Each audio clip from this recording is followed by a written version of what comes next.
ഇതിൻ്റെ അപകടം എന്താണെന്ന് വെച്ചാൽ ഈ കാൽസ്യം കാർബൈഡ് അതെന്തോരം ഉണ്ടെന്നാണ് പറയുന്നത്? 16 ടൺ.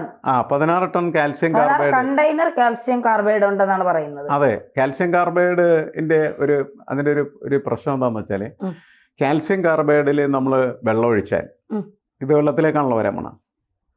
കാൽസ്യം കാർബൈഡ് വെള്ളവുമായിട്ട് റിയാക്ട് ചെയ്തിട്ട് അതിൽ നിന്ന് അസിറ്റിലിൻ എന്ന് പറയുന്നൊരു വാതകം ഉണ്ടാകും. ഈ അസിറ്റിലിൻ എന്ന് പറയുന്ന വാതകത്തിൻ്റെ പ്രത്യേകത എന്താണെന്ന് വെച്ചാൽ അത് തീ പിടിക്കുന്ന വാതകമാണ്. നമുക്ക് തീ കത്തിക്കാം എന്നുള്ളതാണ്. എന്ന് വെച്ചാൽ ഈ കടലിൽ നമ്മൾ കത്തുപിടിപ്പിച്ച് കഴിഞ്ഞാൽ കടൽ കത്തിപ്പോവും.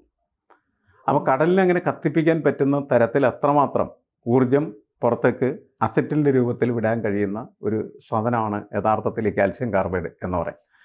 കാൽസ്യം കാർബൈഡ് സാധാരണ ലാബിൽ നമ്മളെ കുട്ടികളൊക്കെ ഇപ്പോൾ ഈ +2 പഠിക്കുന്ന കുട്ടികളുടെ എക്സിബിഷൻസൊക്കെ നടക്കുമ്പോൾ കുട്ടികളെ നമ്മളൊരു ചോദ്യം ചോദിക്കും, നിങ്ങൾക്ക് വെള്ളത്തിന് തീ പിടിക്കുന്നത് കാണണോ എന്ന് ചോദിക്കും.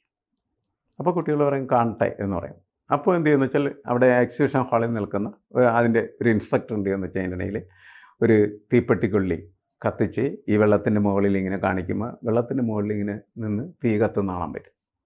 ഇതെന്താണ് എന്നുള്ളത് കുട്ടികൾക്ക് അന്നേരത്ത് മനസ്സിലാവില്ല. പക്ഷേ കുട്ടികൾക്ക് എക്സിബിഷൻ നടക്കുന്ന ഹാളിൽ വെച്ച് വേണ്ട വിശദീകരണങ്ങൾ കൊടുക്കും. അവരോട് പറയും കുറച്ചകലെ ഒരു പാത്രത്തിൽ കാൽസ്യം കാർബൈഡ് ഇട്ടിട്ടുണ്ട്, അതിൻ്റെ അകത്തേക്ക് 3-4 തുള്ളി വെള്ളം ഒഴിക്കുമ്പോഴേക്കും കാൽസ്യം കാർബൈഡും വെള്ളവും തമ്മിൽ റിയാക്ട് ചെയ്തിട്ട് അവിടെ നിന്ന് വാതകം വരും.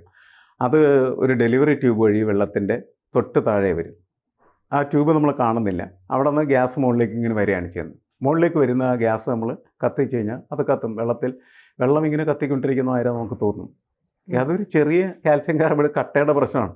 നമ്മുടെ ഇവിടെ എന്ന് പറഞ്ഞാൽ 15 ടണ്ണോളം കാൽസ്യം കാർബൈഡ് ഉണ്ടെന്ന് പറഞ്ഞു കഴിഞ്ഞിട്ടുണ്ടെങ്കിൽ ആ പ്രദേശം മുഴുവനും അസറ്റിലിൻ വാതകം കൊണ്ട് നിറയും. വെള്ളത്തിലേക്ക് ഇത് വീണ് കഴിഞ്ഞിട്ടുണ്ടെങ്കിൽ ആ സമയത്ത് അവിടെ ഒരു പൊരി വീണാൽ എന്ന് വെച്ചാൽ ഒരു തീപ്പൊരി വീണാൽ ആ പ്രദേശം മുഴുവനും കത്തി പിടിച്ച് കടലിങ്ങനെ കത്തിക്കൊണ്ട് നിൽക്കുന്ന കാഴ്ച നമുക്ക് കാണാനായിട്ട് കഴിയും.